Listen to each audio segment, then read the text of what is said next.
मैं मन की बात के माध्यम से एक बार फिर आपके बीच, अपने परिवारजनों के बीच आया हूं। एक बड़ी प्यारी सी उक्ति है, इति विदा पुनर्मिलनाय। इसका अर्थ भी उतना ही प्यारा है। मैं विदा लेता हूं फिर मिलने के लिए। इसी भाव से मैंने फरवरी में आपसे कहा था कि चुनाव नतीजों के बाद फिर मिलूंगा, और आज मन की बात के साथ मैं आपके बीच फिर हाजिर हूं। उम्मीद है आप सब अच्छे होंगे, घर में सबका स्वास्थ्य अच्छा होगा। और अब तो मानसून भी आ गया है, और जब मानसून आता है तो मन भी आनंदित हो जाता है। आज से फिर एक बार हम मन की बात में ऐसे देशवासियों की चर्चा करेंगे जो अपने कामों से समाज में, देश में बदलाव ला रहे हैं। हम चर्चा करेंगे हमारी समृद्ध संस्कृति की, गौरवशाली इतिहास की और विकसित भारत के प्रयास की।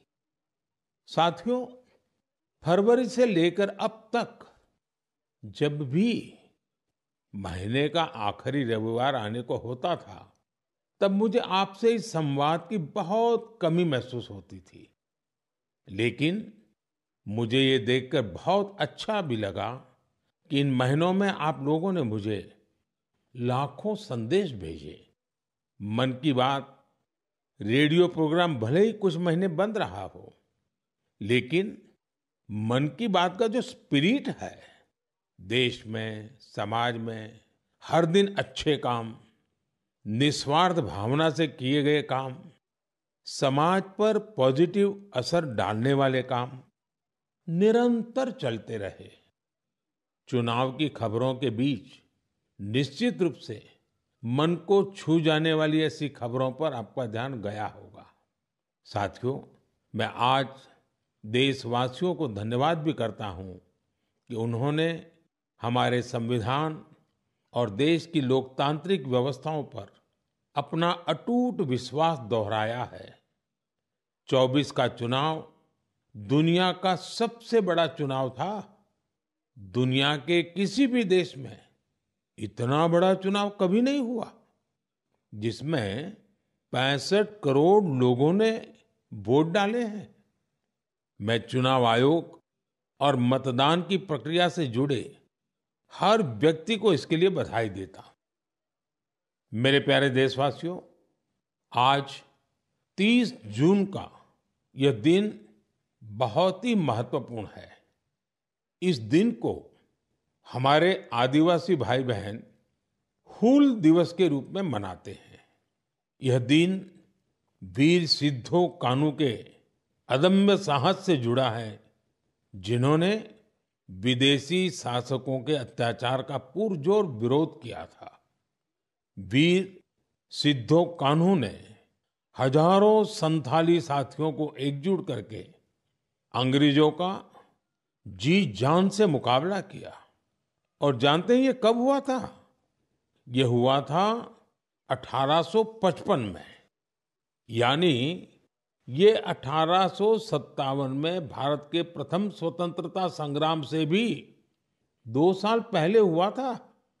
तब झारखंड के संथाल परगना में हमारे आदिवासी भाई बहनों ने विदेशी शासकों के खिलाफ हथियार उठा लिया था। हमारे संथाली भाई बहनों पर अंग्रेजों ने बहुत सारे अत्याचार किए थे। उन पर कई तरह के प्रतिबंध भी लगा दिए थे। इस संघर्ष में अद्भुत वीरता दिखाते हुए वीर सिद्धो और कान्हू शहीद हो गए। झारखंड की भूमि के इन अमर सपूतों का बलिदान आज भी देशवासियों को प्रेरित करता है। आइए सुनते हैं संथाली भाषा में इन्हें समर्पित एक गीत का अंश।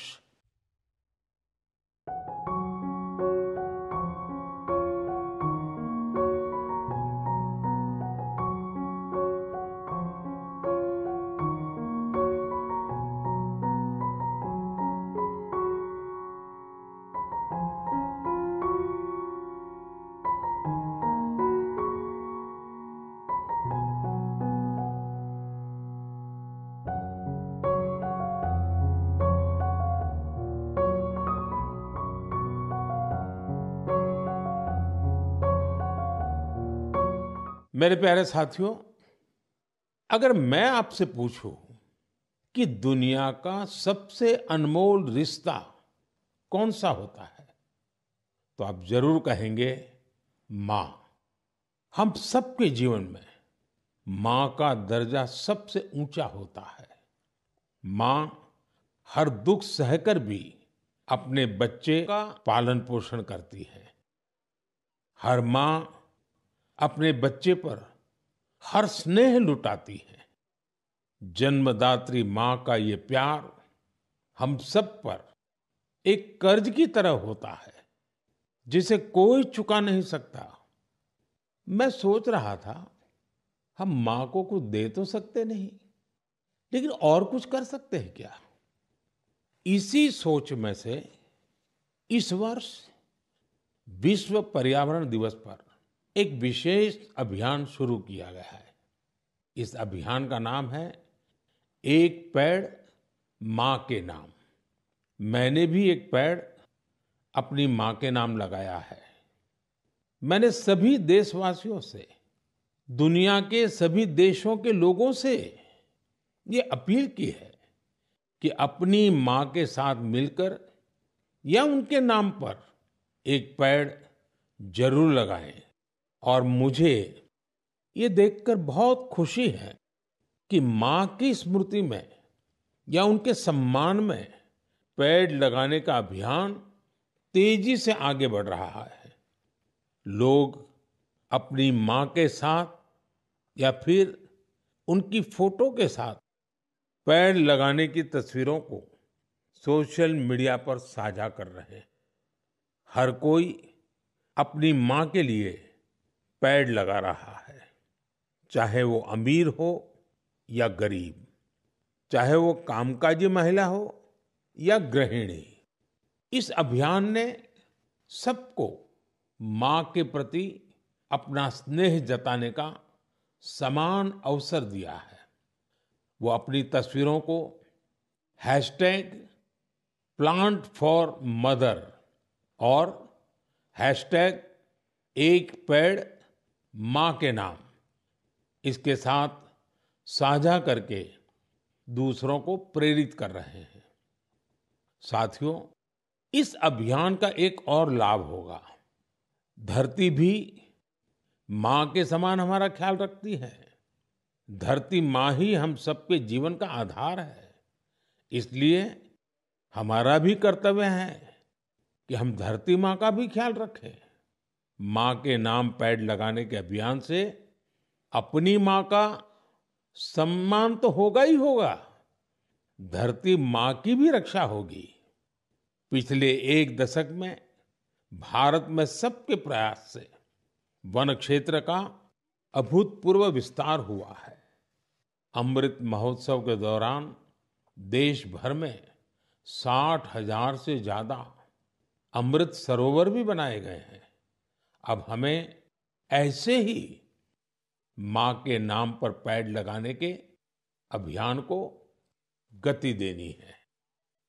मेरे प्यारे देशवासियों, देश के अलग अलग हिस्सों में मानसून तेजी से अपना रंग बिखेर रहा है और बारिश के इस मौसम में सबके घर में जिस चीज की खोज शुरू हो गई है वो है छाता। मन की बात में आज मैं आपको एक खास तरह के छातों के बारे में बताना चाहता हूं। ये छाते तैयार होते हैं हमारे केरला में। वैसे तो केरला की संस्कृति में छातों का विशेष महत्व है। छाते वहाँ कई परंपराओं और विधि विधान का अहम हिस्सा होते हैं। लेकिन मैं जिस छाते की बात कर रहा हूं वो है कार्थुम्बी छाते, और इन्हें तैयार किया जाता है केरला के अट्टापडी में। ये रंग बिरंगे छाते बहुत शानदार होते हैं और खासियत ये कि इन छातों को केरला की हमारी आदिवासी बहनें तैयार करती हैं। आज देश भर में इन छातों की मांग बढ़ रही है। इनकी ऑनलाइन बिक्री भी हो रही है। इन छातों को वट्टालक्की सहकारी कृषि सोसाइटी की देखरेख में बनाया जाता है। इस सोसाइटी का नेतृत्व हमारी नारी शक्ति के पास है। महिलाओं के नेतृत्व में अट्टापड़ी के आदिवासी समुदाय ने एंटरप्रेन्योरशिप की अद्भुत मिसाल पेश की है। इस सोसाइटी ने एक बैम्बू हैंडीक्राफ्ट यूनिट की भी स्थापना की है। अब ये लोग एक रिटेल आउटलेट और एक पारंपरिक कैफे खोलने की भी तैयारी में है। इनका मकसद सिर्फ अपने छाते और अन्य उत्पाद बेचना ही नहीं है, बल्कि ये अपनी परंपरा, अपनी संस्कृति से भी दुनिया को परिचित करा रहे हैं। आज कार्थुम्बी छाते केरला के एक छोटे से गांव से लेकर मल्टीनेशनल कंपनियों तक का सफर पूरा कर रहे हैं। लोकल के लिए वोकल होने का इससे बेहतरीन उदाहरण और क्या होगा। मेरे प्यारे देशवासियों, अगले महीने इस समय तक पेरिस ओलंपिक शुरू हो चुके होंगे। मुझे विश्वास है कि आप सब भी ओलंपिक खेलों में भारतीय खिलाड़ियों का उत्साह बढ़ाने का इंतजार कर रहे होंगे। मैं भारतीय दल को ओलंपिक खेलों की बहुत बहुत शुभकामनाएं देता हूं। हम सबके मन में टोक्यो ओलंपिक की यादें अब भी ताजा हैं। टोक्यो में हमारे खिलाड़ियों के प्रदर्शन ने हर भारतीय का दिल जीत लिया था। टोक्यो ओलंपिक के बाद से ही हमारे एथलीट्स पेरिस ओलंपिक की तैयारियों में जी जान से जुटे हुए थे। सभी खिलाड़ियों को मिला दें तो इन सब ने करीब 900 इंटरनेशनल कंपटीशन में हिस्सा लिया है। ये काफी बड़ी संख्या है। साथियों, पेरिस ओलंपिक में आपको कुछ चीजें पहली बार देखने को मिलेगी। शूटिंग में हमारे खिलाड़ियों की प्रतिभा निखर कर सामने आ रही है। टेबल टेनिस में मेन और विमेन दोनों टीमें क्वालिफाई कर चुकी हैं। भारतीय शॉटगन टीम में हमारी शूटर बेटियां भी शामिल है। इस बार कुश्ती और घुड़सवारी में हमारे दल के खिलाड़ी उन कैटेगरीज में भी compete करेंगे जिनमें पहले वे कभी शामिल नहीं रहे। इससे आप ये अनुमान लगा सकते हैं कि इस बार हमें खेलों में अलग लेवल का रोमांच नजर आएगा। आपको ध्यान होगा, कुछ महीने पहले वर्ल्ड पारा एथलेटिक्स चैंपियनशिप में हमारी बेस्ट परफॉर्मेंस रही है। वहीं चेस और बैडमिंटन में भी हमारे खिलाड़ियों ने परचम लहराया है। अब पूरा देश ये उम्मीद कर रहा है कि हमारे खिलाड़ी ओलंपिक्स में भी बेहतरीन प्रदर्शन करेंगे।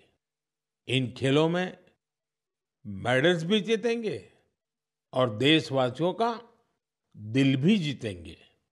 आने वाले दिनों में मुझे भारतीय दल से मुलाकात का अवसर भी मिलने वाला है। मैं आपकी तरफ से उनका उत्साहवर्धन करूंगा। और हाँ, इस बार हमारा हैशटैग चीयर फॉर भारत है। इस हैशटैग के जरिए हमें अपने खिलाड़ियों को चीयर करना है, उनका उत्साह बढ़ाते रहना है। तो मोमेंटम को बनाए रखिए। आपका ये मोमेंटम भारत का मैजिक दुनिया को दिखाने में मदद करेगा।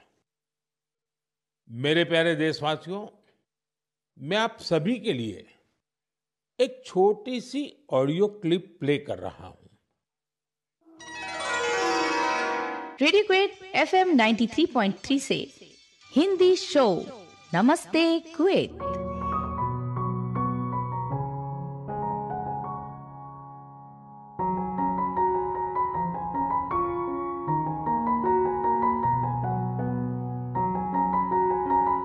एक ऐसा कार्यक्रम जिसमें हम बात करेंगे कुवैत भारत संबंध के बारे में, कुवैत भारत संस्कृति के बारे में और उस रिश्ते के बारे में जो दोनों देशों को अलग-अलग क्षेत्रों में जोड़ता है। इस रेडियो कार्यक्रम को सुनकर आप भी हैरत में पड़ गए ना? तो आइए आपको इसके पीछे की पूरी बात बताते हैं। दरअसल ये कुवैत रेडियो के एक प्रसारण की क्लिप है। अब आप सोचेंगे कि बात हो रही है कुवैत की, तो वहां हिंदी कहां से आ गई? दरअसल कुवैत सरकार ने अपने नेशनल रेडियो पर एक विशेष कार्यक्रम शुरू किया है और वो भी हिंदी में। कुवैत रेडियो पर हर रविवार को इसका प्रसारण आधे घंटे के लिए किया जाता है। इसमें भारतीय संस्कृति के अलग अलग रंग शामिल होते हैं। हमारी फिल्में और कला जगत से जुड़ी चर्चाएं वहां भारतीय समुदाय के बीच बहुत लोकप्रिय हैं। मुझे तो यहां तक बताया गया है कि कुवैत के स्थानीय लोग भी इसमें खूब दिलचस्पी ले रहे हैं। मैं कुवैत की सरकार और वहां के लोगों का हृदय से धन्यवाद करता हूं, जिन्होंने ये शानदार पहल की है। साथियों, आज दुनिया भर में हमारी संस्कृति का जिस तरह गौरवगान हो रहा है, उससे किस भारतीय को खुशी नहीं होगी? अब जैसे तुर्कमेनिस्तान में इस साल मई में वहां के राष्ट्रीय कवि की 300वीं जन्म जयंती मनाई गई। इस अवसर पर तुर्कमेनिस्तान के राष्ट्रपति ने दुनिया के 24 प्रसिद्ध कवियों की प्रतिमाओं का अनावरण किया। इनमें से एक प्रतिमा गुरुदेव रविंद्रनाथ टैगोर जी की भी है। ये गुरुदेव का सम्मान है, भारत का सम्मान है। इसी तरह जून के महीने में दो कैरेबियाई देश सूरीनाम और सेंट विंसेंट एंड द ग्रेनाडीज ने अपने इंडियन हेरिटेज को पूरे जोश और उत्साह के साथ सेलिब्रेट किया। सूरीनाम में हिंदुस्तानी समुदाय हर साल 5 जून को इंडियन अराइवल डे और प्रवासी दिन के रूप में मनाता है। यहाँ तो हिंदी के साथ ही भोजपुरी भी खूब बोली जाती है। सेंट विंसेंट एंड द ग्रेनाडीज में रहने वाले हमारे भारतीय मूल के भाई बहनों की संख्या भी करीब 6000 है। उन सबको अपनी विरासत पर बहुत गर्व है। 1 जून को इन सब ने इंडियन अराइवल डे को जिस धूमधाम से मनाया, उससे उनकी ये भावना साफ झलकती है। दुनिया भर में भारतीय विरासत और संस्कृति का जब ऐसा विस्तार दिखता है, तो हर भारतीय को गर्व होता है। साथियों, इस महीने पूरी दुनिया ने 10वें योग दिवस को भरपूर उत्साह और उमंग के साथ मनाया है। मैं भी जम्मू कश्मीर के श्रीनगर में आयोजित योग कार्यक्रम में शामिल हुआ था। कश्मीर में युवाओं के साथ साथ बहनों बेटियों ने भी योग दिवस में बढ़ चढ़ करके हिस्सा लिया। जैसे जैसे योग दिवस का आयोजन आगे बढ़ रहा है, नए नए रिकॉर्ड्स बन रहे हैं। दुनिया भर में योग दिवस ने कई शानदार उपलब्धियां हासिल की हैं। सऊदी अरब में पहली बार एक महिला अल हनौफ साद जी ने कॉमन योगा प्रोटोकॉल को लीड किया। ये पहली बार है जब किसी सऊदी महिला ने किसी मेन योगा सेशन को इंस्ट्रक्ट किया हो। इजिप्ट में इस बार योग दिवस पर एक फोटो कंपटीशन का आयोजन किया गया। नील नदी के किनारे रेड सी के बीचेज पर और पिरामिडों के सामने योग करते लाखों लोगों की तस्वीरें बहुत लोकप्रिय हुई। अपने मार्बल बुद्धा स्टैचू के लिए प्रसिद्ध म्यांमार का मारा विजया पैगोडा कॉम्प्लेक्स दुनिया में मशहूर है।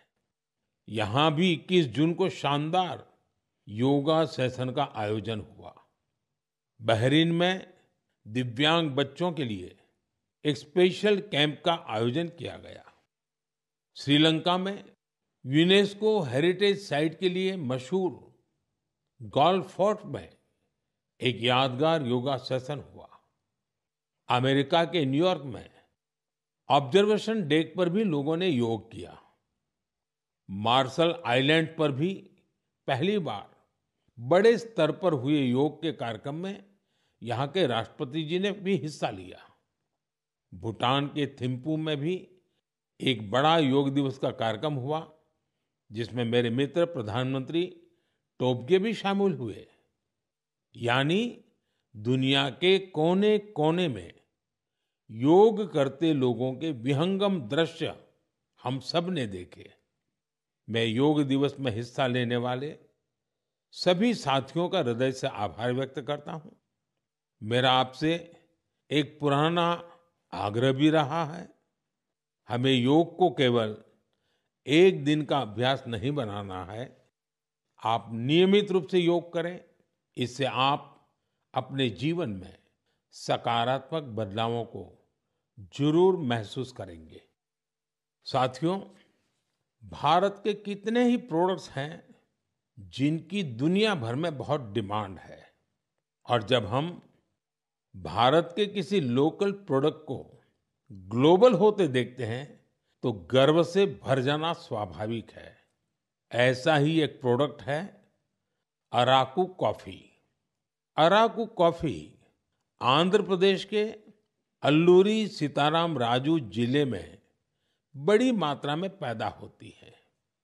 ये अपने रिच फ्लेवर और अरोमा के लिए जानी जाती है। अराकू कॉफी की खेती से करीब 1.5 लाख आदिवासी परिवार जुड़े हुए हैं।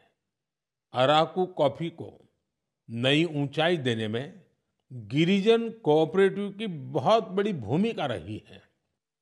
इसने यहाँ के किसान भाई बहनों को एक साथ लाने का काम किया और उन्हें अराकू कॉफी की खेती के लिए प्रोत्साहन दिया। इससे इन किसानों की कमाई भी बहुत बढ़ गई है। इसका बहुत लाभ कोंडा डोरा आदिवासी समुदाय को भी मिला है। कमाई के साथ साथ उन्हें सम्मान का जीवन भी मिल रहा है। मुझे याद है, एक बार विशाखापत्तनम में आंध्र प्रदेश के मुख्यमंत्री चंद्रबाबू नायडू गारू के साथ मुझे इस कॉफी का स्वाद लेने का मौका मिला था। इसके टेस्ट की तो पूछिए ही मत, कमाल की होती है ये कॉफी। अराकू कॉफी को कई ग्लोबल अवार्ड्स मिले हैं। दिल्ली में हुई G20 समिट में भी कॉफी छाई हुई थी। आपको जब भी अवसर मिले, आप भी अराकू कॉफी का आनंद जरूर लें। साथियों, लोकल प्रोडक्ट को ग्लोबल बनाने में हमारे जम्मू कश्मीर के लोग भी पीछे नहीं हैं। पिछले महीने जम्मू कश्मीर ने जो कर दिखाया है, वो देश भर के लोगों के लिए भी एक मिसाल है। यहाँ के पुलवामा से स्नो पीज की पहली खेप लंदन भेजी गई। कुछ लोगों को ये आइडिया सूझा कि कश्मीर में उगने वाली एक्सोटिक वेजिटेबल्स को क्यों न दुनिया के नक्शे पर लाया जाए। बस फिर क्या था, चकुरा गांव के अब्दुल राशिद मीर जी इसके लिए सबसे पहले आगे आए। उन्होंने गांव के अन्य किसानों की जमीन को एक साथ मिलाकर स्नो पीज उगाने का काम शुरू किया, और देखते ही देखते स्नो पीज कश्मीर से लंदन तक पहुंचने लगी। इस सफलता ने जम्मू कश्मीर के लोगों की समृद्धि के लिए नए द्वार खोले हैं। हमारे देश में ऐसे यूनिक प्रोडक्ट्स की कमी नहीं है। आप ऐसे प्रोडक्ट्स को hashtag my product my pride के साथ जरूर शेयर करें। मैं इस विषय पर आने वाले मन की बात में भी चर्चा करूंगा। मम प्रियाः देशवासिनः अद्य अहम किंचित चर्चा संस्कृत भाषायाम आरभे। आप सोच रहे होंगे कि मन की बात में अचानक संस्कृत में क्यों बोल रहा हूं।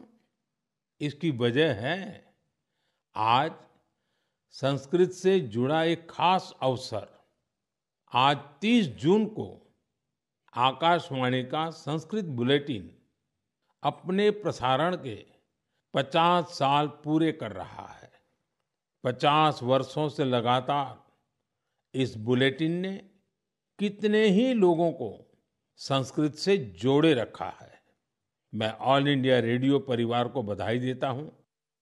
साथियों, संस्कृत की प्राचीन भारतीय ज्ञान और विज्ञान की प्रगति में बड़ी भूमिका रही है। आज के समय की मांग है कि हम संस्कृत को सम्मान भी दें और उसे अपने दैनिक जीवन से भी जोड़ें। आजकल ऐसा ही एक प्रयास बेंगलुरु में कई और लोग कर रहे हैं। बेंगलुरु में एक पार्क है, कब्बन पार्क। इस पार्क में यहाँ के लोगों ने एक नई परंपरा शुरू की है। यहाँ हफ्ते में एक दिन हर रविवार बच्चे, युवा और बुजुर्ग आपस में संस्कृत में बात करते हैं। इतना ही नहीं, यहाँ वाद विवाद के कई सेशन भी संस्कृत में ही आयोजित किए जाते हैं। इनकी इस पहल का नाम है संस्कृत वीकेंड। इसकी शुरुआत एक वेबसाइट के जरिए समष्टि गुब्बी जी ने की है। कुछ दिनों पहले ही शुरू हुआ ये प्रयास बेंगलुरु वासियों के बीच देखते ही देखते काफी लोकप्रिय हो गया है।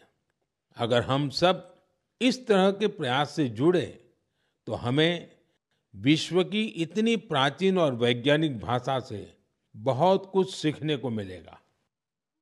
मेरे प्यारे देशवासियों, मन की बात के इस एपिसोड में आपसे जुड़ना बहुत अच्छा रहा। अब ये सिलसिला फिर पहले की तरह चलता रहेगा। अब से एक सप्ताह बाद पवित्र रथ यात्रा की शुरुआत होने जा रही है। मेरी कामना है कि महाप्रभु जगन्नाथ की कृपा सभी देशवासियों पर सदैव बनी रहे। अमरनाथ यात्रा भी शुरू हो चुकी है और अगले कुछ दिनों में पंढरपुर वारी भी शुरू होने वाली है।